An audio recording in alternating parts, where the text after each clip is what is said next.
Cok kodok, cok pisang, banyak jual tepi simpang. RM1 5 batang, ada pendek, ada panjang.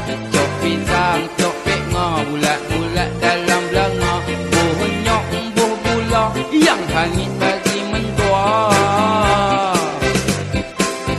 Macam-macam pisang ada, banyak jenis, banyak nama. Dalam hutan kebun ada, belakang rumah pisang tua. Pisang abu, pisang nangka, buat gulai, buat sarawak. Pisang tanduk panjang jela, pisang emas kecil saja. Pisang rebus atas meja, pisang salai atas raga. Pisang putih, pisang muda, pekat nyicah atas beranda.